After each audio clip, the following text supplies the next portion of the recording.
Hello, everyone, and welcome to our Zoom Fireside Chat of the NBPLA, where we have an esteemed panel that will be discussing state lobbying in the aftermath of George Floyd. I want to take a few minutes today and introduce to you guys the members of our panel before we start our conversation. First, we have Mr. Greg Jones. Greg is the founder of NBPLA, and an Alabama-based lobbyist and president and CEO of the Jones Group. He has been in this industry for many, many years and represents a roster of clients that include international tech companies, pharmaceuticals, HBCUs, national and local nonprofits. He also is the president of the NBPLA board. Also joining us today is the esteemed Miss Yolanda Jackson. She is a Florida-based attorney, lobbyist, governmental affairs professional. Her name precedes her. She is a shareholder and partner at Becker Poliakoff, is well known in Florida and beyond for her commitment to the community and uplifting other young attorneys and lobbyists in this industry. I could list all of the honors that she's received, but that would take the whole hour. And Ms. Jackson is the vice president of the NBPLA board of directors. Also on the call today is Pastor John Heath, who is the government affairs manager at Turo. Pastor Heath's resume, again, federal, state, local government, he's done it all, and now he's bringing that wealth of knowledge to Turo, which is the country's premier car sharing company, and that company is growing and advancing its interests, no doubt, because of the efforts of Mr. Heath. Mr. Heath is also the secretary and treasurer of the NBPLA board of directors. Now I want to move and introduce to you guys our two special guest panelists today. First, we have Ms. Lauren Kimsey on the call with us today. Lauren is the senior manager of U.S. governmental relations for the Western region for PayPal. Lauren has been in this industry for many years. Prior to working with PayPal, she handled local government, political engagement, and advocacy for the Internet Association. And then prior to that was a policy analyst with the California League of Cities, and so has extensive policy experience as well as lobbying and governmental affairs experience. And then I will conclude by introducing Ms. Melissa Bishop Murphy. Ms. Bishop Murphy is with Pfizer. She is the senior director of governmental relations with Pfizer, and also serves as the founder and co-chair of Pfizer's Multicultural Center of Excellence. Ms. Bishop Murphy has a storied career with Pfizer and is really helping them turn the page on their involvement in this movement that we find ourselves in for racial justice and equality. So without further ado, I know people's time is valuable, so we're going to hop right into this. And I just want to start off by, acknowledging, guys, the reason that we're here today. I think with what happened earlier this year, first we had the incident with Ahmaud Arbery, then Breonna Taylor, and then George Floyd, and just having these, unconscionable losses back to back to back in the way that they happen. I think it really shook the American conscience in a way that we haven't seen in a very long time. So I want to start with John and Yolanda, and I just want to ask you guys, what was it like for you on a personal level, going back into the office in the days after these tragic events happening, and dealing with your colleagues as this page was unfolding in American history?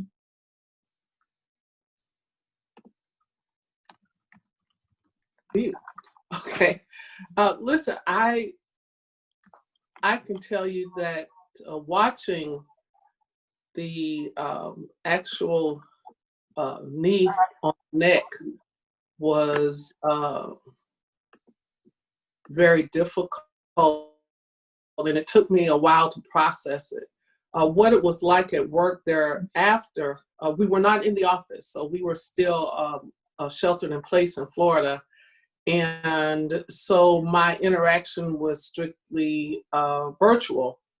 And I waited for my colleagues to see if I was okay, which some did and some did not. But I just really didn't want to talk about it. I didn't want to talk about it. It was a very emotional time. We've had quite a few incidents in Florida, including Trayvon Martin was in Florida. So we had firsthand experience of that. So I think the initial reaction for me was unwillingness to discuss it because you just didn't know when you didn't want anybody to say anything stupid. And you kind of, I was in, how would I describe, I was in my feelings about that time. So I really didn't want to have much discussions because I am one of the few people of color in my office. I don't know if John feels the same way. Thank you, Yolanda, and thank you, Terry, and our panelists, and also our attendees. My first reaction was it could have been me. I'm a very tall, large gentleman, and that 8 minutes and 46 seconds just was horrific to watch. I had perhaps an opposite experience and viewpoint than Yolanda. I felt it was a moment to engage in the dialogue, to educate. And I have to say that my company, Turo, was just fantastic. I just can't thank them enough, from my CEO checking on me, to my general counsel, to my former vice president, Michelle Peacock, who is now with Waymo, and my present head of government relations, Lou Bertuca. There was a push, and I broke down on one of our calls.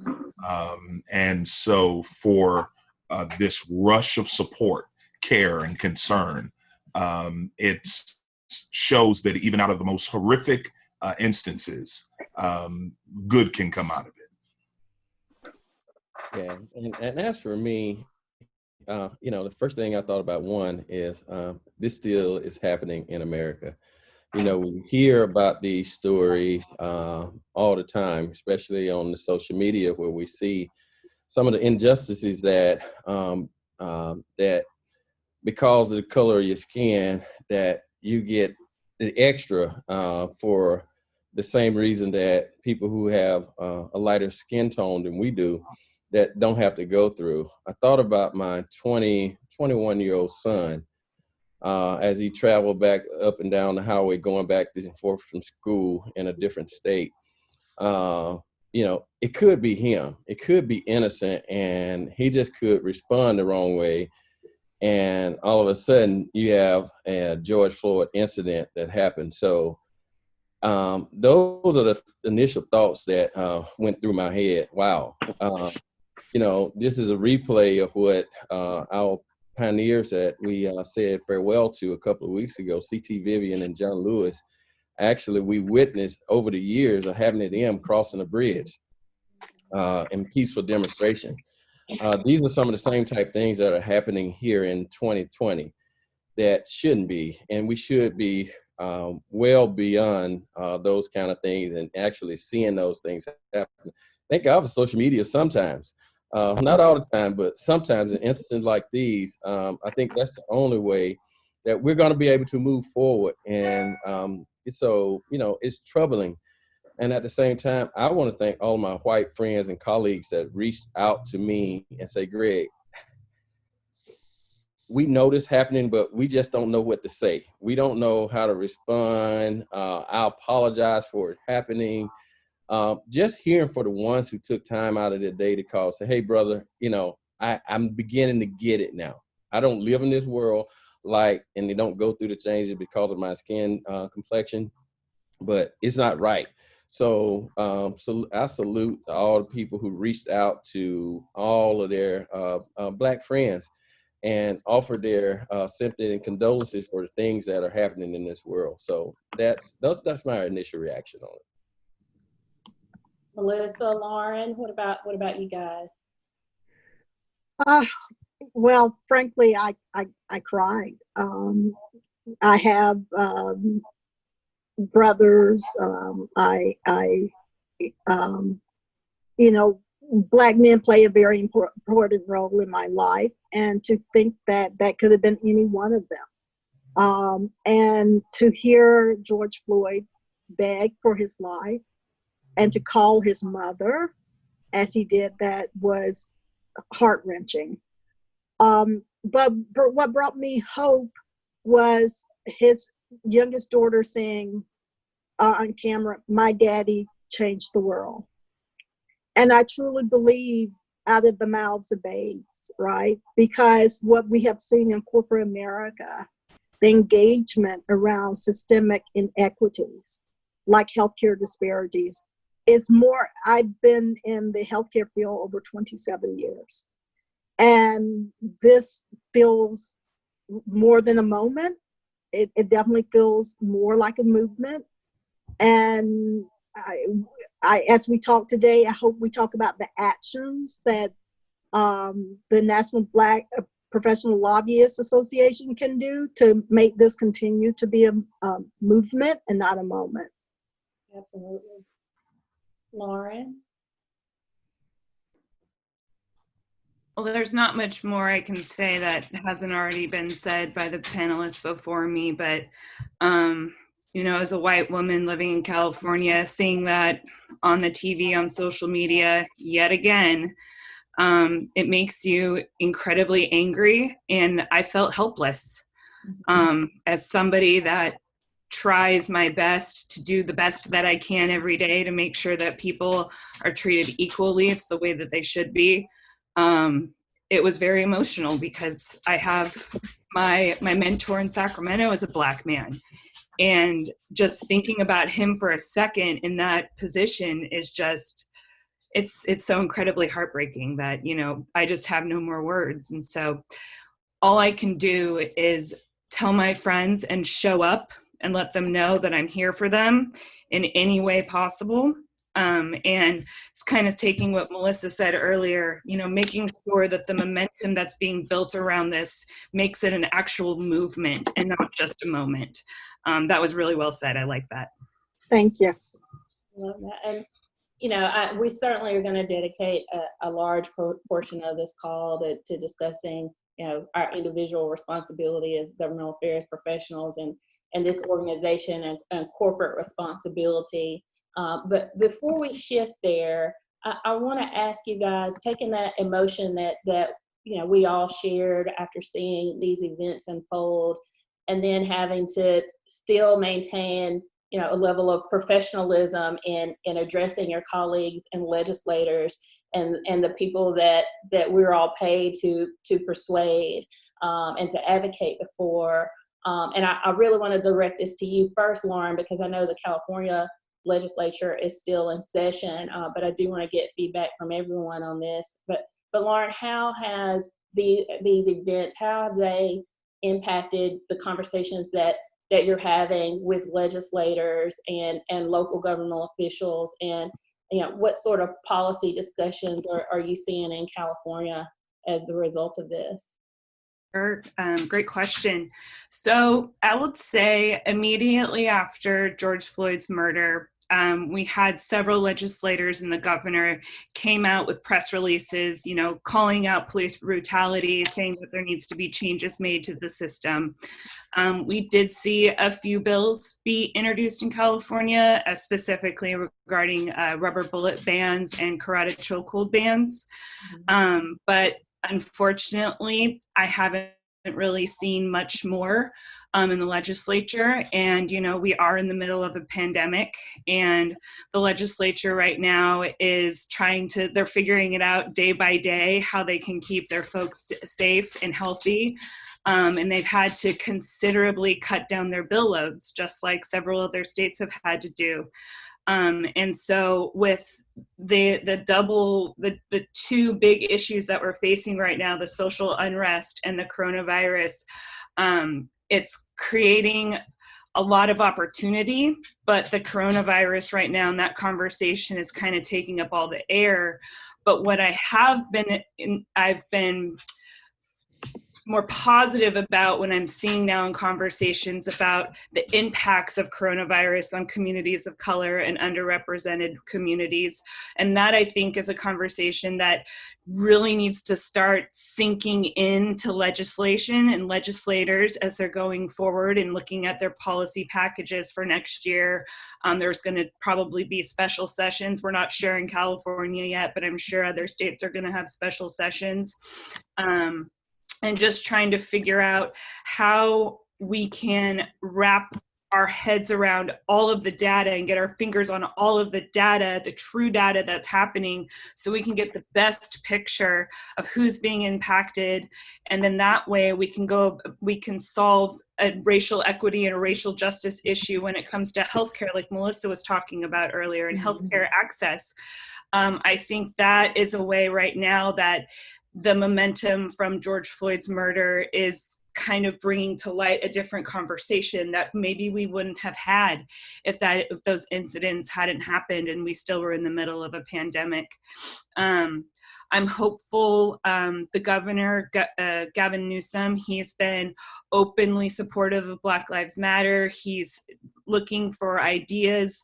But just again, with the coronavirus, it's kind of taken up all its vacuum right now. But that's not to say that, conversations aren't happening. I do think we'll see some pretty robust legislative packages coming maybe next year, or if we are in a special session. And the things that I've been hearing are issues that we've talked about many, many times on panels like this, and it's surrounding transparency when it comes to the police department records and their data, education for officers, continuing education for officers, and even pay. And so those three things are really what I've been hearing the most about. And I'm hopeful, and I'm looking to be a partner and a collaborator on this, but just really haven't seen anything as robust as we would like to see. But again, we're in the middle of a healthcare crisis as well.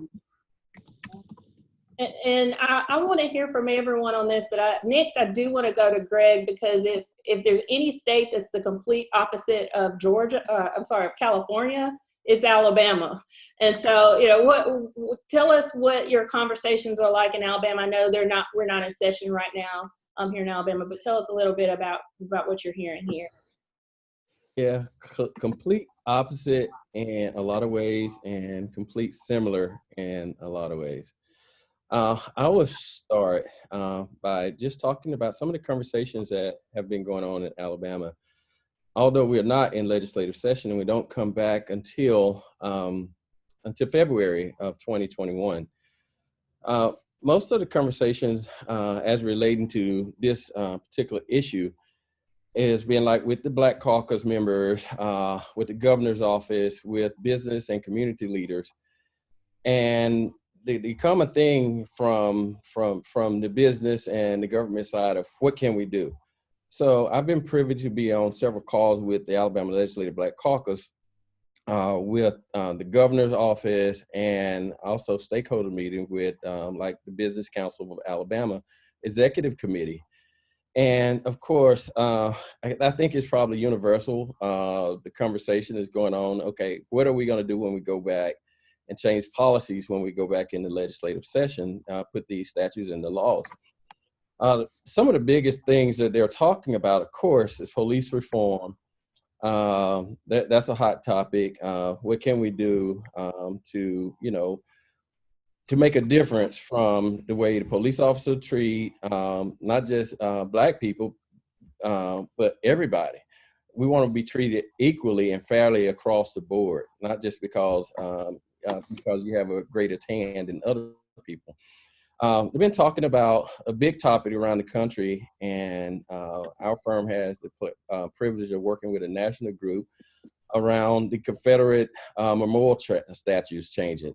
So I think we will see in Alabama some legislation with the attempt to change the rules and some of the protection that they have around Confederate statues, monuments, to say, hey, okay, you don't have to tear them down, you don't have to destroy them, but maybe designate a park for you to collect them. Those are some of the conversation and ways that they're talking about addressing those. The Jones Group, as I said, we have the privilege of working with a national group and renaming the world famous Edmund Pettus Bridge in Selma to a different name. Some wanted to push it for Congressman John Lewis, but there are plenty of local people in Selma that say, hey, Congressman Lewis did some great things, but there are still people who actually walked across that bridge that are still living today here in Selma. What we want to do, in addition to maybe renaming that bridge, we want to see, since the nation want to help so much, Dallas County, which is Selma located in, one of the poorest counties in the state of Alabama. Now that we have the national attention, what can the world do to help us change the condition and the lifestyle of where we are today by using this moment? So those are some of the things that we're trying to do that's bigger, even bigger than just renaming a bridge. How can we help some of the rural, most poorest areas in our state, in our country, have a better wage, have a better living? And those are some of the things that Black Caucus are telling stakeholders. We want to see police reform. We want to see the changes, but what can we do from an economic standpoint to help Black lives economically to better provide for their family? Those are some of the things that we're looking at. They're also looking at ways that we can change state and local laws to include more diversity on awarding contracts. And instead of just checking the box, because no offense, because it's saying minority female, which doesn't necessarily mean the minority is a Black. It can just be a female, any nationality. Those are some of the things that I think they're going to be pushing for to make some stronger language locally here in Alabama. With this being, it's going to be interesting to see with this being a super majority Republican state on how far we actually get with those. But I do know that they are having meetings, both Republicans and the Democrat leadership, and talking about strategies and ways when they come to the legislature. Did anybody else have any feedback from what they're hearing in their states or regions? I wanted to talk from the perspective of corporations, frankly, because as we think about this organization, we are talking about Black lobbyists and what role can you play as the country reckons with its long history of systemic racism. And so what I specifically talking in terms of what I've seen in Pfizer and other corporations, there's been this renewed commitment to equity. And for instance, at Pfizer, we have our Pfizer 6 commitments, and we have our Hispanic promise that are new now. Not to say that these were not things that Pfizer was not already doing, but it's a renewed focus, a renewed energy, and with measurements. And so that means opportunity, frankly, for minority businesses, as well as Black professional lobbyists. So what I would want to say is that for the members of this organizations to explore those renewed and enlarged commitments that most corporations have made in light of what has happened around George Floyd. So what I would say to you is that there will be more opportunities around supplier diversity. There will be more opportunities in regards to diversity in hiring. There will be more opportunities in terms of how corporations externally facing to really deal with these health and other disparities. I'm going to talk a little later about health disparities as it relates to COVID-19 and our immense focus on trying to make sure that our clinical trial is diverse, because we have seen that with like anything, Blacks and other minorities are disproportionately impacted by COVID-19 as they are in terms of the COVID-19 and the loss of small Black businesses. So there are new opportunities, And I would encourage the members to really pursue those over the course of the next few months. And I look forward to assisting in any way that I can as it relates to Pfizer. Awesome. And that's a really great segue, Melissa, into, the next portion of this conversation, which I think is really probably of most interest to the people on our call today is, what can we as individual governmental affairs professionals, but also as, employees and contractors and consultants of these larger companies like Pfizer, like PayPal, do to motivate not just individual change, but corporate change. And so I do want to ask you, Melissa, and I'll start with you, Lauren. I know that PayPal has made, a $500 million commitment to using the platform to, uplift Black communities, support and invest in Black business owners. So tell me a little bit more, Lauren, about PayPal's motivation around that. And then I'm just really interested to hear from the panel as a whole what you all think corporate America's role should be in helping us move this needle forward on racial equity, both within our profession as governmental affairs professionals, but just as a whole to help our country move forward. Yeah, thank you so much, Terry, for mentioning our investment. It was a very proud day at PayPal when we were able to make the announcement that we're investing $530 million in the United States for a variety of initiatives to uplift the Black community. And we've kind of broken that money down into different buckets.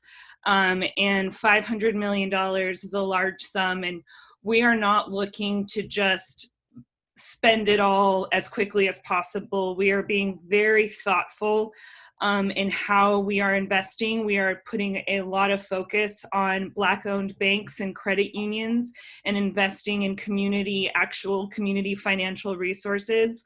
I believe we just okayed a large grant for, I believe the bank's name is Optus in North Carolina. I believe they're one of the last Black-owned banks in the state. And so we're really looking to partner and collaborate rather than say, here's some money, figure it out. We are investing in new financial advisor resources. We're making sure that we are going to be with them every step of the way, not guiding them, but just being a resource to support folks as they're trying to figure out the best way for where this money should go. We also, within PayPal, we have several employee resource groups. Our Black group is called Amplify, and we have had a robust ERG program. I've only been at PayPal for 2 years, but previously I worked with them, and our ERGs are pretty robust. And one of the great things about our programs is they're not just in name only. They have an executive that is tied and responsible to every ERG, as well as a dedicated funding stream. And so part of that $530 million, we're giving $15 million to, and then breaking that down a little bit more for $5 million for Amplify to kind of figure out the best ways to do outreach and recruitment and really build out their program within the company. And then the other 10 million, we are going to focus on spreading it amongst all of our other ERGs, but really our focus is we're no longer going to focus recruitment on top level universities. We're going to start looking at high schools and community colleges and other public universities to pull talent from, these very robust sources that we haven't been really focused on. So in addition to that investment, and that I believe was something that our CEO, Dan Schulman, he's kind of been wanting to do something like that already. And I think the unfortunate incidents of George Floyd's murder kind of heightened the urgency to get something done. The mission statement of PayPal is we want to democratize financial services for everybody, regardless of background. And so I think the $530 million truly plays into our mission statement, and we're really putting the dollars to support what we're saying.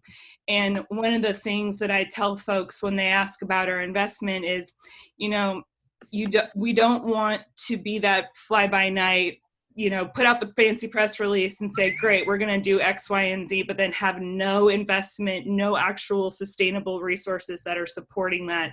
And at PayPal, I think we're really stepping it up. I like to joke around with some of my colleagues like, hey, we just dropped $500 million. Like, come on. So, and I use it internally as a point of pride and competition amongst my colleagues as well, to kind of stir up, what we're doing and figuring out what others are doing. And I will just say, for me personally, one of the things that I've been working on since I got at PayPal and I was doing at the Internet Association was organizing diverse staff trips, legislative staffer trips to various companies. We've gone to Google and Facebook and Airbnb and Uber and all the larger companies, and really providing, it's great to take the legislators, obviously, that's who votes, but the staff is really, they have been neglected.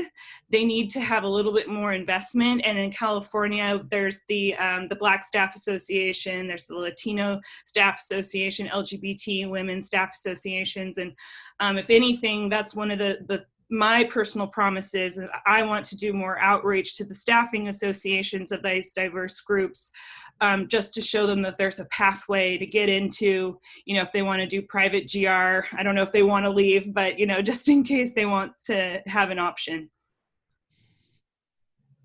Melissa, what about you? What's going on at Pfizer in this regard?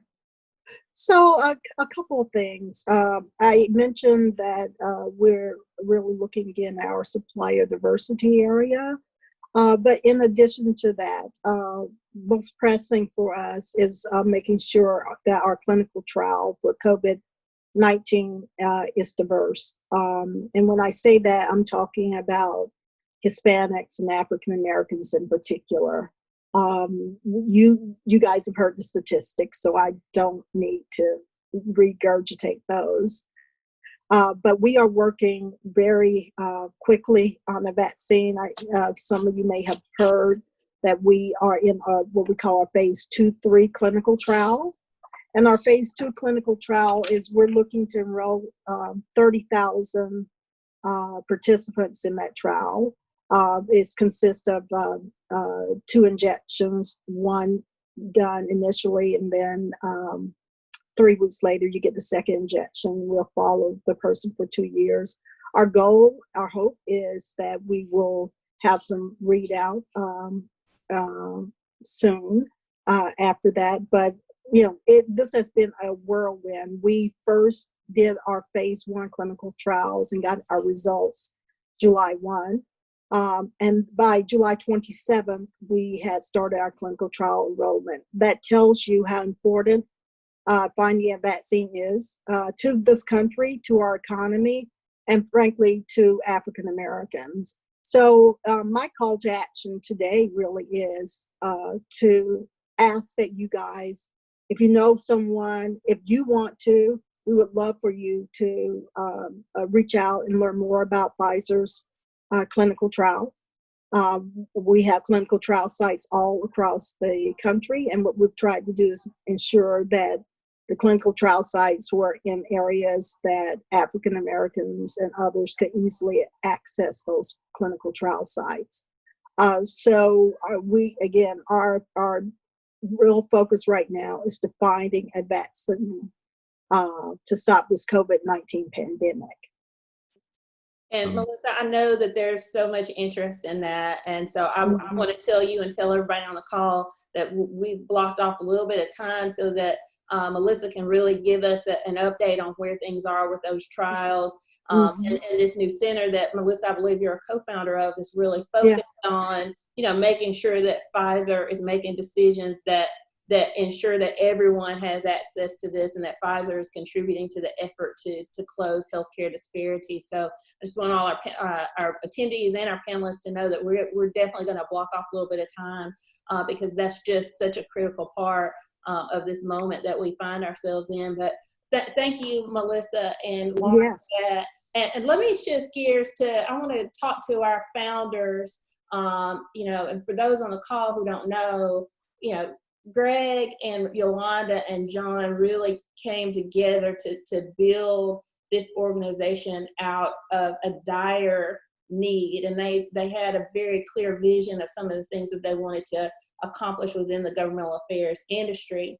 I know typically when we think about corporate giving to Black efforts, you think about, you know, the NAACP and the United Negro College Fund. There are a few kind of stronghold entities that people think about when they think about supporting, you know, Black lives, and when they think about uplifting the Black community. I'll start with you, Greg, but I want all of the NBPLA founders to chime in. You know, tell us why you felt like there was a need for the NBPLA to be a part of a larger conversation. And I want to hear a little bit also about why corporate entities need to be looking into other ways that they can really get into the community, which Lauren spoke to as far as PayPal's efforts. But can you guys start us off and just kind of talk about NBPLA for a little bit?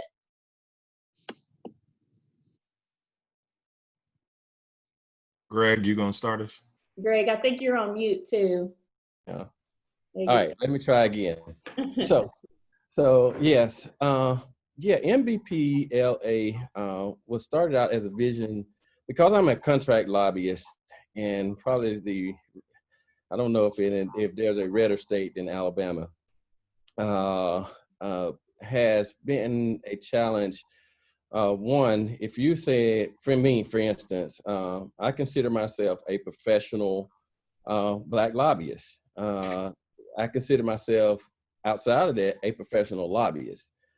And in order for my businesses to succeed in a super Republican state, I cannot survive on the traditional method of just catering to the Black caucus members or the Democrats.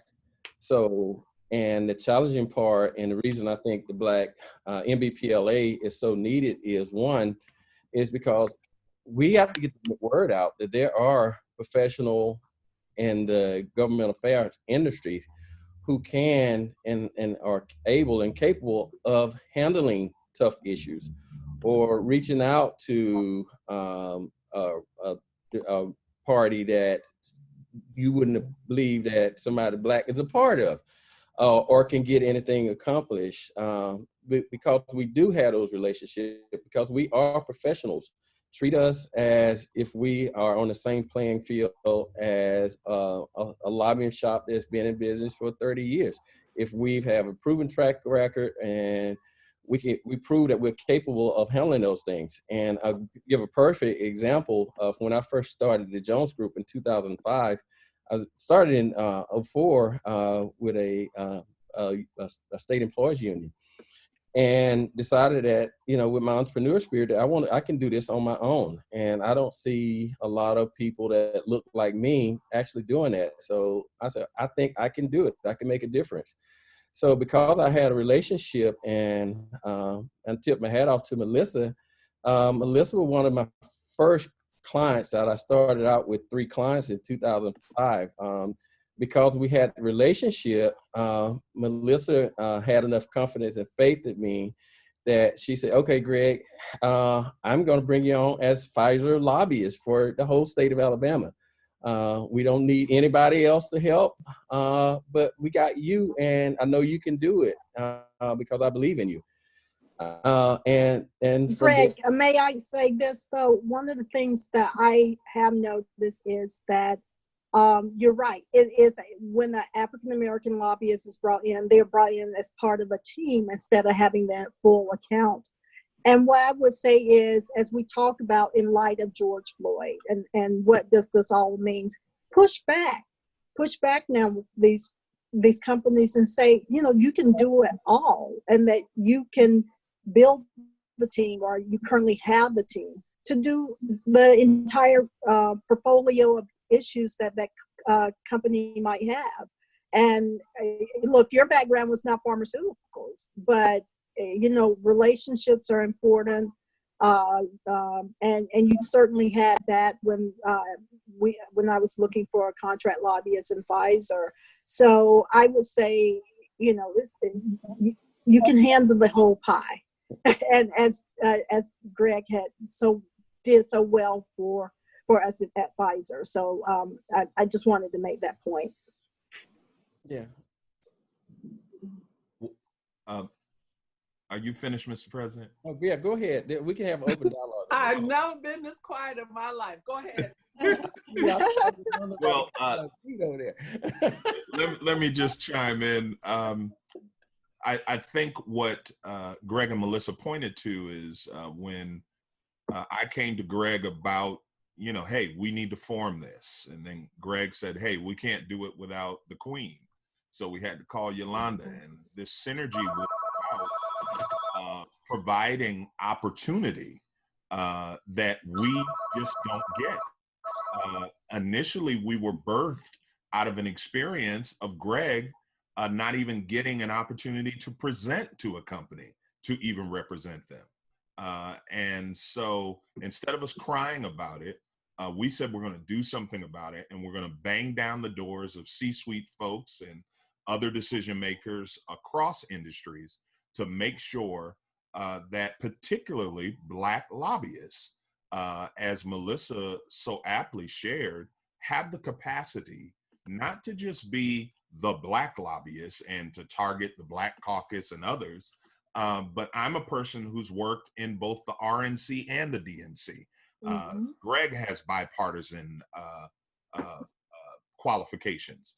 Let me just quickly share about Turo and what we're trying to do to address this. And I think it's important because Black lobbyists, those of us who are in these corporate settings, have an ability to have tentacles to the C-suite and make real change. So when the horrific murder of George Floyd happens, my CEO reached out to me, said, hey, I know you've talked about some things that you wanted to do. How can we respond? And so right now, we're working on an effort, obviously, to address racism from Turo's standpoint, to begin to continue our incredible record of eliminating bias. We didn't have some of the issues that some of our home sharing folks dealt with in terms of people not being able to share a place because of what they look like. So we're working on that, addressing credit issues that often affect Black community. And then something that I'm incredibly excited about is increasing the number of Black hosts on Turo's platform by sharing your car. And we let our cousins borrow our cars all the time, and we got to risk the insurance. Well, Turo provides insurance for you, and then the average person can make anywhere from $300 to $1,000 a month by simply sharing their cars only 10 days a month. What kind of impact to Black households would that infusion of income do? It would be phenomenal. Paying down debt. And then most importantly, 7 million people right now are facing repossession. That's an official number. With COVID and layoffs and salary reductions, that impacts us all the more. So we've been going around to lawmakers around the country saying, hey, support peer-to-peer car sharing, because not only does it benefit the broader community, but certainly communities of color that are often more impacted negatively, whether, as Melissa talks about, if it's in the healthcare arena, but certainly the Black white wealth and income gaps still are large. And so that's something that Turo is trying to do within its small sphere as a startup. And I'm proud to help lead those efforts. But Black lobbyists in firms, in corporate settings, can be the catalyst. And real quickly, this window is a window that isn't going to last forever. Reconstruction, Lincoln dies, Johnson becomes president, nothing happens. Grant becomes president. He puts the full force of the federal government behind Reconstruction. As soon as he leaves office, white America, the Northerners, got tired of the white Southerners, quote unquote, being beat up on, and they literally turned their back on free Black men and women. So we have to understand we got to swing for the fences during this window of time. No, I Terry, can't. if I- I'm sorry. I have to say yes, yes, yes, yes, from a corporate perspective, because to make this more than a moment, there has to be that movement, as I said, and this is the time. The time is now. And if you guys are not knocking on those doors, Yolanda knows, you know, being a partner at a law firm, you have to do that, get that business in. And this is the time to get this new business. So let me say that. Let me tell you, first of all, let the record reflect, I have never been quiet for 30 minutes. You have ever. not. So let the record reflect. But no, great recorded. point. So reported. Listen, the bottom line is that including Black lobbyists, and Greg and I talk about this all the time, it's good for business. It's good for every business. It's good for PayPal. I know in Florida, for example, to give you a shameless plug, Lauren, your involvement in the PPP program gave alternatives to small Black businesses that could not even be involved. You partner with One United Bank, the only Black bank in Florida. So, you know, I know that. And guess what? Black lobbyists bring to the table things that other people don't. We know that. I would guarantee you that my counterparts, I wouldn't say guarantee, but probably don't know that fact to share with Lauren. We have entire industries in Florida that cater to our community that don't have Black representation. That you know, all the way from Melissa to pharmaceuticals that cater to underlying health conditions that affect disproportionately affect Black folks, and they have no Black lobbyists. You know, we have learned, Which makes no sense. which makes no sense. But and people will have you to believe that in a red state, because Florida's a red state, that somehow we can't communicate with folks on the other side of the aisle. Or, as I tell a lot of people, I never told you I wasn't a Republican. You just assumed I wasn't. Right. So we can talk to both sides of the aisle. We have grown up in that atmosphere. I'm a double gator. I'm used to, I can talk redneck, I can speak whatever. And I know my community. And you make money off of my community, so why not have Black professionals involved?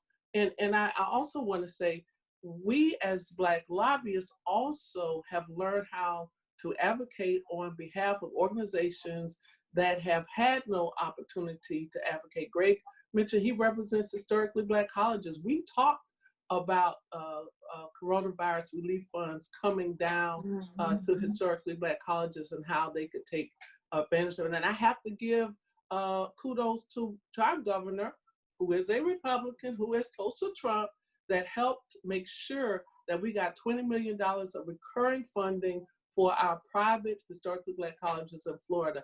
And that is good lobbying, that is good lobbying, that is good lobbying, and it's good for business. And at the end of the day, when it's all said and done, everybody's looking at the bottom line. And I think if George Floyd didn't show this country anything else, it showed that when you pay attention and we work together, we can make some permanent change in how we look at things. So I think it just makes sense. It just makes sense. But we aren't getting the opportunity. We aren't getting opportunity across this country. Yolanda, well, I think though, when you think about opportunity, someone in the comments had mentioned policy, that there has to be policy. And I when I think about policy, I'm not only thinking about policy change on the state and federal levels, but policy, I come from a corporate perspective, policy changes within corporations. And I would suggest to all of you that those policy changes are coming because African Americans and other minority groups within those corporations have demanded that as a result of George Floyd's killing. So I would suggest to you that there are internal policy changes as well that are taking place, which means more opportunity for Black professional lobbyists. And I then could I'll just wrap go ahead. up and say, you asked, what was the need for MBPLA, and the vision I think I shared with John and Yolanda, and I'm thankful that they joined in and agreed that they would be a part of this movement that we're trying to create. We're trying to create an organization that is, everybody else has an affiliation organization. Your journalists, your accountants, your attorneys, etc. But we did not find that there was one that was created for Black professional lobbyists. And we want to have an organization where we can cater to Black professional lobbyists. One, as a sounding board, I can call Yolanda, I can call John, I can call Melissa and say, hey, what are you seeing over here? And it can relate to Black lives. What are the best practices you're having? We want to be a mentor clearinghouse for young people across the country that say, hey, I want to be a lobbyist. I see Yolanda's a successful lobbyist. I see Melissa's doing what she's doing as a government affairs rep with Pfizer. I see John doing the things that he's doing. I see Greg in Alabama doing the things he's been able to accomplish. What can I do? What are some of the things that made you successful in a field that wasn't designed for Black people to be in this professional in this arena and being in a professional capacity other than just being on somebody else's team? There's nothing wrong with that. But we want to be set as an example of, hey, we're in different segments of governmental relations, and you can too if there's a goal. And we want to have a place where they can come and get advice from. How do I do this? What do I need to do? What's the best practices? How do I make myself relevant in a industry that you don't typically see Black people as a part of? So that's my goal. That's Greg, don't forget about the Black elected officials who oftentimes aren't able to pivot into lobbying like their white counterparts. That's true. And so I've been talking with several elected officials around the country, coaching them through their last term on how to make that transition. Right. So that's something that you focused on in our early discussions as well. Yeah. John, you make a good point. In Florida, for example, we did not have our first Black senator, state senator, until 1982. I was barely walking, but 1982, we didn't have our first Black member of Congress since Reconstruction till 1992. So this era of, being able to influence legislators that look like you is pretty new in some of the southern states. So it's an opportunity, to your point. Yeah, and I'm gonna get back to our executive director. I know that look in her eyes. Okay, all right. Okay, yeah, we got carried away. And I hate to cut off the conversation, but y'all, we've got a lot of questions that are coming in. I want to encourage all of our participants to keep it coming with your questions. We're going to go a few minutes longer because we want to make sure we get a chance to answer everyone's questions. But I do want to give Melissa some time to really update everyone on the call about where Pfizer is with these clinical trials for COVID-19, and talk with us a little bit about your efforts to address any inequities that are traditionally we've seen in healthcare when these sorts of things arise. Thank you, Terry. What I would say in the interest of time is I would love to share with the group a packet of information, a frequently asked question document about the trial. Also a list of where the clinical trial sites are, which is a rolling list. So we add sites every day to that list. So I would love to maybe get that out so that if the member so chooses to want to share with their churches, with their family members, that they have that information. I know that we have to talk about, I want to spend my few minutes talking about this whole issue of why Black folk don't trust clinical trials. I mean, that's the reality. They just don't, because of what we've seen at Tuskegee and other places with Henrietta Lacks in regards to her HeLa cells. That's the reality that we live in today. So no excuses. That did happen, and unfortunately, Now we see the hesitancy of African Americans and others to participate in clinical trials. But I would say to you that medicines work differently in different people. And we are the ones that are being disproportionately impacted by something. And we're not in those clinical trials. That medicine may or may not work for us. And it just ends up building on this whole issue of healthcare disparities. We're dying younger. We have comorbidities. You know, you can go down the list. It is hard being an African American in the United States. So pile on that stress that comes with just everyday living in this country as an African American person. But I say to you that as I think about my dad having passed away from kidney disease, if he would have taken my kidney, I would have given it to him just to have him with me. So this is almost, I feel, a civic duty that we have to our families to make sure that they live.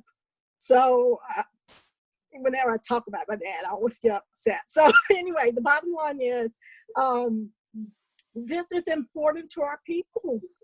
And so I would ask you to really consider, despite the fact that there's been a terrible track record of my industry in treating us fairly, that change has happened. We have what's now called informed consent, which makes sure that the patient understands all that is going on in a clinical trial. They're being monitored constantly. We want to engage the physicians that the person already works with. So one of the purposes of the Pfizer Multicultural Center of Excellence was to ensure that we address these healthcare disparities. And this is one way, diversity in clinical trials is one way that we can, and we know it works in reducing healthcare disparities in our community. So I apologize for getting emotional about this, but it's so very, very important. As I look every day and see the numbers of African Americans and other multicultural groups dying, I say we need to do this. But I urge you, if you don't think you need to do it, please take a look at the information that I'm sending you. And I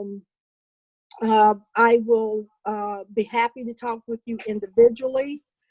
Please let me know if you want to. My contact information will be with the information that I send to the organization. So thank you so much for giving me this time to talk to my fellow Black lobbyists. And I look forward to seeing that end to this pandemic. And Melissa, if I just might add, as someone who lived, pastored in Baltimore, Hopkins was a great offender, even Yes. as a storied academic institution. And so I think the caveat needs to be that these weren't the pharmaceutical companies, but in Tuskegee, government run. Yes. And thank you for making that distinction. Yes, I wanted to make that distinction. And then also with Hopkins, they had such a historic, it got so bad that people, when they got sick, did not want to go to Hopkins emergency room because they did not feel that they would come out. So I think it's important for us to understand historical context of research. I've worked with all the major institutions in Maryland, Florida, and also California. And so higher education and the government really has been the great offenders. But we're excited about this new stewardship that you and your colleagues are pushing forward as it relates to research. And we thank you. Thank you. Because we know it's been you pushing to make sure that happened. Well, you know what? That it takes us being inside and outside of corporations, right? It takes all of us. It takes a village, and I'm so proud to be part of this village. Thank you for that, Melissa. And we've got several questions in the chat about Pfizer and the clinical trial. So what I want to tell everyone that's participating, if Melissa, if you'll get that information to us, we'll make sure we email it to everyone who's And on share my the call. contact information as well. Absolutely, absolutely. I want to make sure everybody heard that Melissa Bishop Murphy has extended herself. She says she's willing to answer any questions that you all may have. And as she encouraged us early on in this call, we need to take advantage of the opportunity she's given us to open those doors. So we'll make sure we get that out to everyone. Guys, we've got several questions that I want to make sure we can get to. I'm going to start with a question from Davion Percy, who several others in the chat have mirrored this question. And there's just some general interest about NBPLA, when we were founded, and our structure. Now, I can speak to some of that, but Yolanda, do you want to talk a little bit about some of our primary objectives with NBPLA, and then I can answer some of the detailed questions that we've gotten about the organization. I think our primary objective is, and I hate to see like I'm the money person, but our primary objective is to create an atmosphere where Black professionals can thrive, and not just financially, but to also help our communities and teach people how to fish. I enjoy teaching people how to fish. So teaching people within our community how to advocate. One of the things that we've been watching is I mentioned the COVID-19 money that's come, federal money that's come down. A lot of that goes to local government. How do you really access it? How do you access your legislators? How do you hold them accountable? And those are the kinds of things that we can do as a part of this organization. Then I think we also plan to network. We network all the time. Just a little time that we've been together about issues, about clients, about opportunities, identifying opportunities, and sharing information. And I think that Greg's vision was that we have the opportunity to do that, and all of that makes for a stronger community. And I think at the end of the day, we are committed to making things better for everybody. I love that. And there's been some questions about just the kind of organizational structure. So just so everyone knows, this whole thing came from an idea that Greg had last fall, and then it was like, well, hey, let's do this. Let's go ahead and form this. And then it was, hey, let's get our 501c6 status as a membership association. So we did that, got a website up. And the ball has just been rolling so quickly because there's such a desire and a hunger for this organization within our profession. And it's not just Black people that are interested in the NBPLA. I mean, we have gotten outreach from a diverse group of individuals and corporate entities and nonprofits who are really interested and invested in seeing more diversity in governmental affairs. The question that we got from two people is the NBPLA considering state and regional chapters? The way our bylaws are structured, we are divided into regions. And so the plan will be, as we continue to grow, and we have a sense of how many lobbyists we have in each region, then there will be more localized sort of events and chapters and trainings and things like that. But because we're so new and we're getting interest in from all over the country, right now we're really just trying to build a database. How many Black lobbyists, state Black lobbyists are there in the nation? There's no pool or nowhere you can go to really find that. So we're collecting all of that information now. But to answer that question, yes, there will be regional divisions of NBPLA, and I would not be doing my job as executive director if I didn't encourage everyone on the call. We have your information. We need you to pay membership dues. We work really hard to try and make those financially reasonable for folks, but those dues allow us to really build the infrastructure that we need to be a platform for Black governmental affairs professionals, professional development, and also connecting them with corporate entities. And I do, while I have the microphone, I also want to add for everyone on the call that we are getting a great deal of corporate interest in this. So there's no doubt in my mind that this organization will become a segue for Black lobbyists to get more business. and to go into areas that traditionally you haven't seen us in. So I'm just very excited to be a part of this organization, and we want you guys to join us as well. Our board members have any more additional thoughts about the NBPLA before we move on to some of these other questions? Nope.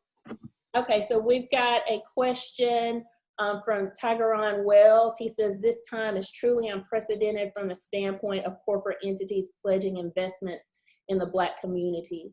For those who are serving on this panel, has there been an effort to focus donated resources in areas where African Americans have historically been discriminated against, like housing and finance?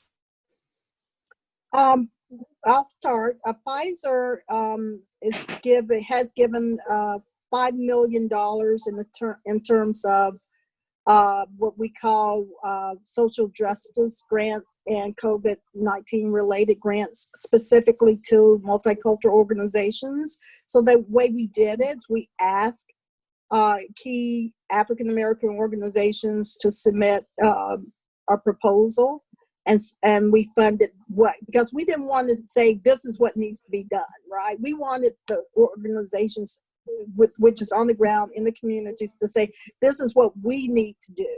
So we have done that, and we're continuing to work on this whole issue of healthcare disparities. The Multicultural Center of Excellence, which I co-lead, has been around for 5 years, and we've been working in the community trying to address healthcare disparities. And what has been so great is that now there's just this renewed commitment to address healthcare disparities throughout the Pfizer enterprise. So what I would say to you is that yes, most companies, if not all companies, are making some types of donations. And the way that we did ours is we asked the organizations to tell us what they want to fund it. Melissa, and I can't help myself. I'm a lobbyist, and I say a lobbyist is just a salesperson who sells issues. Right, I agree. So with that said, and then we do have a couple of corporate people on, I would like to challenge all the corporate lobbyists to talk to your VP of Governmental Affairs about NBPLA. What organization better than us to really, who know how policy is changed across the country than Black lobbyists who are in the trenches, who see policy, who has a relationship with the policy makers. This is a perfect organization to, invest in, to get some of those issues that affect the Black America into law, into statute, where we can make a difference. So I kind of appeal to all my corporate friends and lobbyists and people working in that.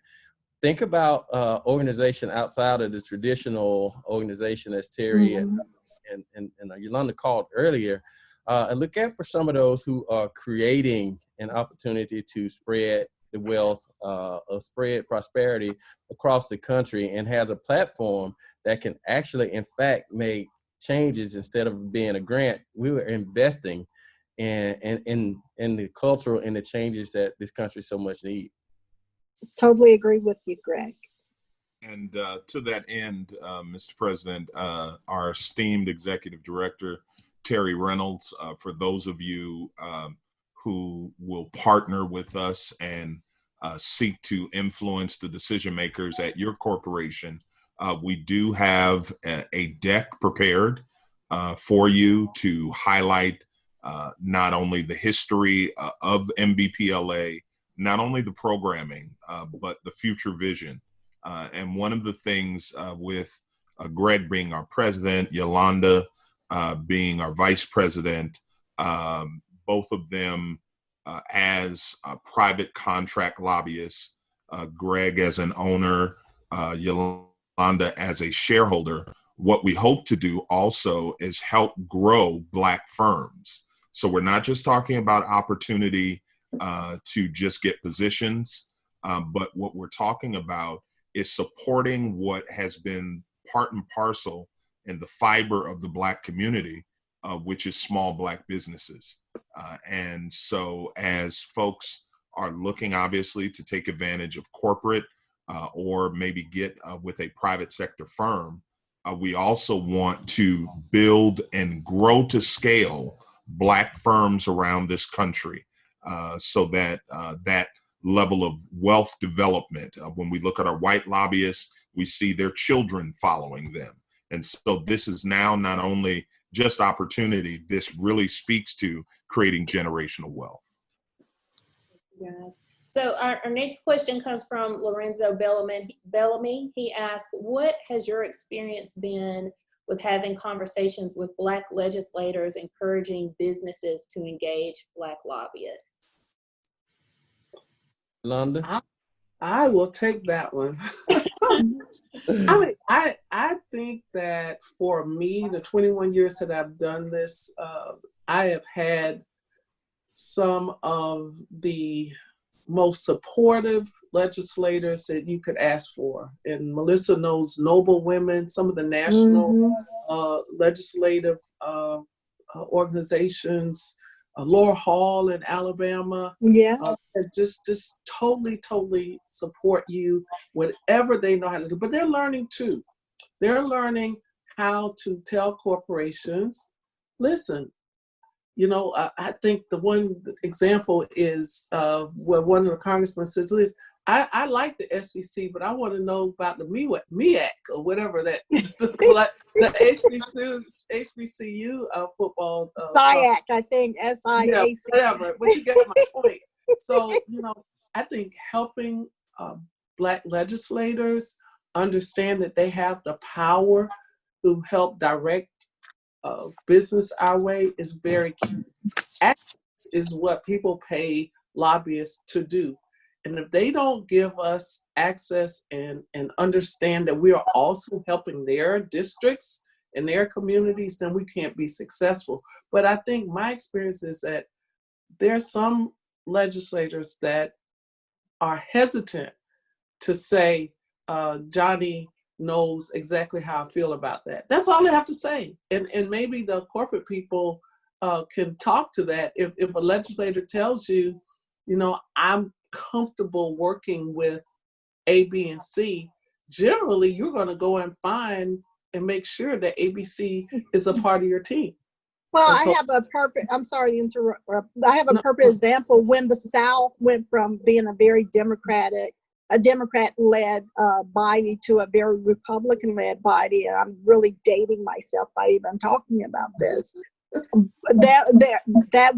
Those conversations were had by Republican legislators to corporations. There was no shame in the game. Sure. So to me, that's no different. That should happen when talking about African American lobbyists.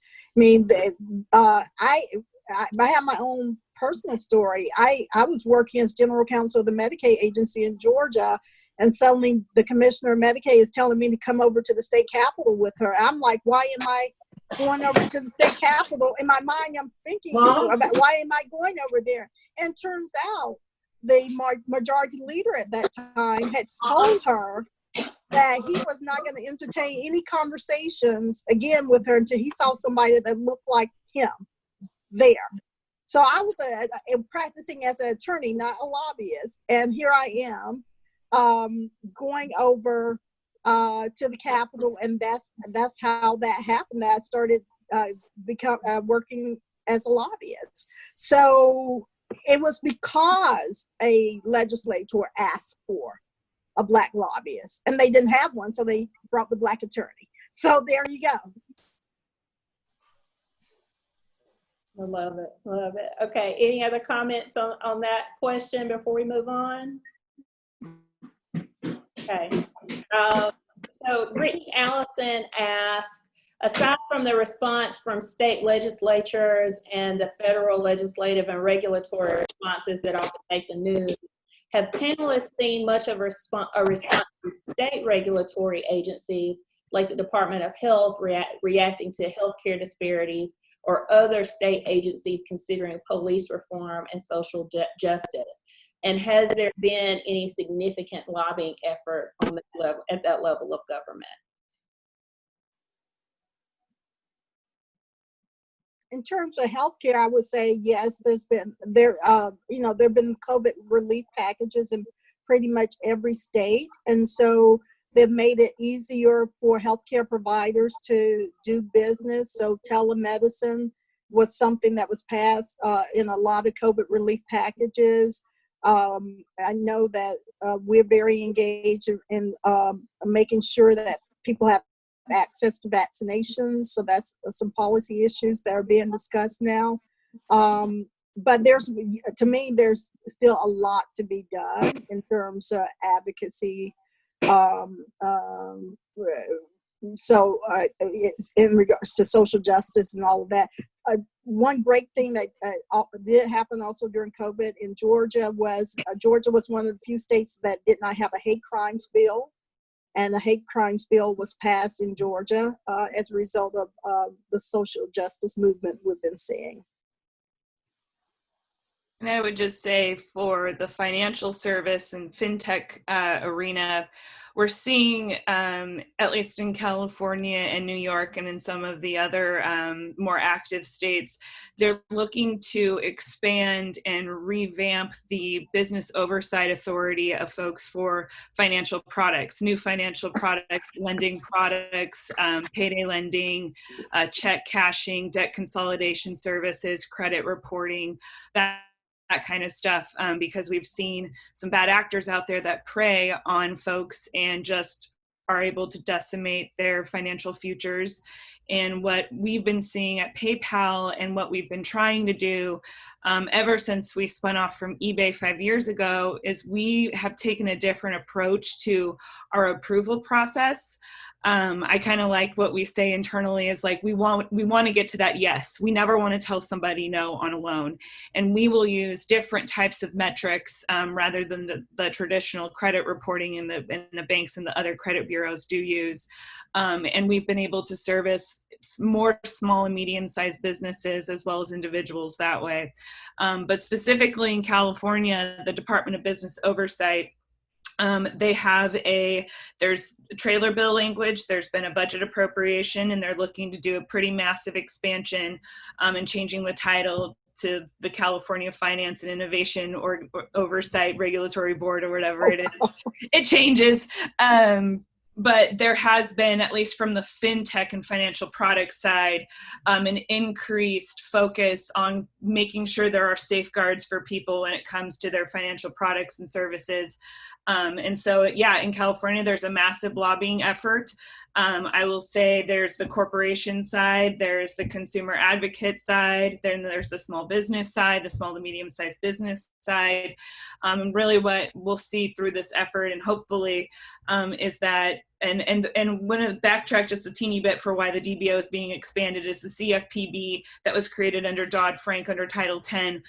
There is a opinion that the CFPB hasn't been able to perform the regulatory actions that it needs to ensure that products are being safe and folks aren't being taken advantage of. So states are looking to kind of step up in that realm. And so just California is going to be the first, but I wouldn't be surprised if we saw Illinois, Washington, Texas, the New York Department of Financial Services out there. They're already looking at their own expansion plan. So there's a real robust conversation and lobbying efforts surrounding what the future regulation of financial products and lending services is going to look like. And it's been exciting. We're seeing some really interesting new concepts being brought. And also, at least for the DBO in California, what I think is cool is with their $44 million expansion, they're going to do some really heavy diverse focus in their recruitment. So rather than hiring all the attorneys that they typically have from San Francisco, they're going to look statewide. So I think it's a good step in the right direction to make sure that there's a diverse regulatory board that gets to work on this stuff. Thank you for that, Lauren. And we've got two more questions. The next question, this one's directed at Greg and Yolanda, and it's for contract lobbyists. So for those of you who are out there looking for clients on the grind, this participant wants to know, what was one of your greatest challenges and how did you overcome it? Ladies first. Biggest challenges as a lobbyist probably has been people putting you in a box in terms of what your abilities are, which is actually a good thing. There is no greater pleasure than kicking somebody's butt when they think you can't kick their butt. It is so much fun. So that's been a challenge, but it's also has put me in places of victory where no one expected it. And as you know, if you ever read The Art of War, that's a real good thing. And I think the other second challenge is that I didn't have someone who had done it before so that they could tell me how and what to look for. It was, just pure not having the willingness not to give up and not to be afraid and not letting your fear outweigh your faith. And so that, it's a disadvantage, it's a challenge, but you know what? Life is full of challenges and it's been a rewarding win, if you will. So I think that's probably my biggest challenge. Yeah, and I'll just echo everything Yolanda said and add to my biggest challenge was being Black. And lobbying while Black. Lobbying while Black. And honestly, I have still challenges over there, which is the reason that I had the conversation with John and Yolanda about starting MBPLA. But thank God I had some legislators with some vision. Thank God I had people like Melissa who gave me a brand, because I could say I represent Pfizer. Pfizer were one of the first. Who do you represent? I represent Pfizer. I represent Boys and Girls Clubs. I represent da-da-da. But Pfizer, because Fortune 500 company, that gave me credibility. So, and another challenge was, like I said, being Black, really, to get the respect that you can get things done on the same level as non-Blacks can in this arena. Thank God for people like State Representative John Knight, who was a state budget chair, who used to, when I first started on my own, I would come in his office and he had an office full of lobbyists. And he would just tell his assistant, hey, tell Greg to come in. She was like, Greg Jones is out here. And I would literally go in his office as the budget chair, and I would sit in there and we wouldn't say 5 words for the next 2 hours. But he was doing what he was doing in a silent way, and I appreciate him for that, was telling everybody else that Greg has a relationship with me, and it trumps you sitting out there, and it trumps everybody else sitting out there. When Greg comes in, I'm going to pause. You got to wait, even though you were here before I was. That gave me credibility, especially for, most of my work has been in the past was dealing with budgets. So I had Greg, I didn't know that story. So, I love it. Those are the things. I had when Democrats was in supermajority in Alabama, I had a white senator that was a Democrat that would call me in his office and do pretty much virtually the same.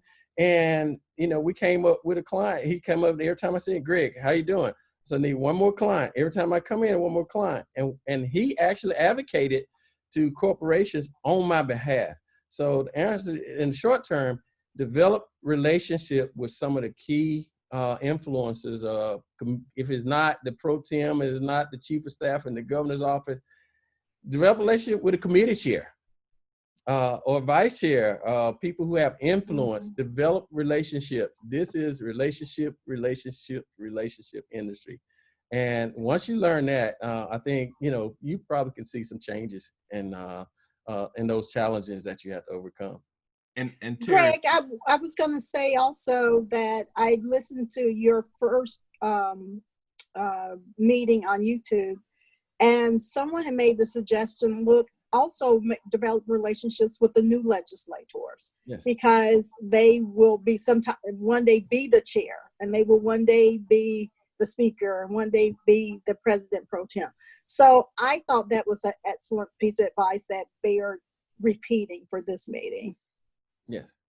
Thank you. And Terry, real quick, one thing that was lifted up by Melissa earlier that is something that most of us face as Black people trying to get into lobbying. Melissa said clearly that Greg did not have pharmaceutical experience, but again, he had relationships. Lauren talked about how oftentimes Black professionals are kind of screened out because everybody wants to Stanford, the Berkeley, those graduates, where we are not in mass numbers. And so Anita Lewis talked about that access piece. I didn't have tech experience, but my former VP saw that I had intangibles, and we've been able to, obviously, all of us reach successes. So that's another reason why MBPLA exists, because we can be that bridge to help folks. Yolanda didn't have a prototype. She's a Melchizedek. She comes out of nowhere to now be an example for others to follow. So I just wanted to add that. Thank you, Madam Executive Director. I love that. Thank you. Thank you, Mr. Secretary Treasurer. And that's a great segue to our last question, which is again about the MBPLA and how we're formed. And there's been several questions in the chat about what we're doing as an organization for YPs. I see we've got a young man who's on the call who's 23 and is working at one of New Jersey's largest lobbying firms. And people are wanting to know what involvement YPs can have in this organization. I'm going to answer that, and then I want to ask one of the board members to add on. But when the board members were putting together the bylaws for this organization and forming and how we want it to function, there was a great emphasis on young professional involvement. So young professionals will have an opportunity. Hey, can you send Rich Black that number again? I'm sorry. Yolanda wasn't on mute. Oh, she wasn't on mute. Okay. Okay, my bad. So anyway, what I was saying though was young professionals will be part of the leadership of this organization. There are a number of committees that are already set up in the bylaws that will involve young professionals.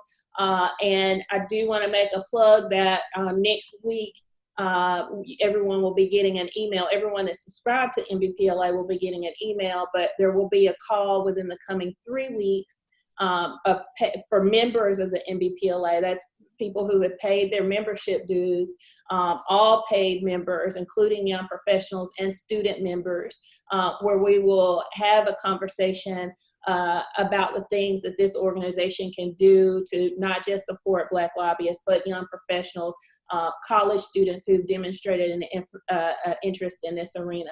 So to answer your question, yes, there will absolutely be a role for young professionals in leadership on these panels, in the growth and development of this organization. And one of the central programs of MBPLA is a mentorship program as well. COVID-19 has thrown off some of our plans to meet and have in-person engagement for 2020, which is why you're seeing the emphasis on these fireside chats, because they allow us to get together safely. But certainly as we get back to normal and we can start having in-person meetings again, there's going to be plenty of opportunities for our YP members and our student members to identify mentors within this organization. And on the flip side of that, a large number of people who've expressed interest in this organization have shared their desire to mentor someone. So we will absolutely be looking to partner people up because the whole goal and whole purpose of this organization is to diversify and include more Black faces and faces of color in this profession. Do any of our board members want to add to that? Well, I'm sorry, go ahead. Just to say that we have been doing informally with young lobbyists around the country. We've been pushing them forward with different positions, coaching them, helping them in the application process. What we really want to do is to make sure that the young up-and-coming lobbyist, Black lobbyist, has all the tools to be more successful than we are. So we aren't of that ilk that wants to keep them suppressed and hold on to everything. We understand that ain't no fun if the homies can't have none. Yes. I want to say specifically to young man in New Jersey. Pfizer has a big presence in New York and New Jersey, so would definitely love to extend myself to help him in any way I can in terms of connecting him with other persons in the New York, New Jersey area. So feel free, Terry, to share my information with him. Absolutely, absolutely. So we wrapped up right at an hour and a half. I'm going to ask our president, Mr. Jones, to give us some closing words before we say goodbye. I would just like to say thanks to our panelists, Lauren, Melissa, who took time out of their busy schedule to bring so much value and insight to all the great things that your company is doing, and we look forward to partnering with your companies as well as a corporate member of MBPLA. Thanks to everyone who took time out of their schedule to attend this fireside chat. Blessings to everyone, and we're really looking forward to our next one, where we can have some lobbying conversations with our members about how do best practices. How do you become a lobbyist? I'm a new lobbyist with a new firm. How do I bring value to my company? What are some of the tricks of the trade that you have learned over the years? So we're looking forward to our next fireside chat, which you will be hearing a lot about from Terry in the near future. And again, thanks, and God bless each and every one of you. Thanks, everyone. Have a great day. Thank you. Bye.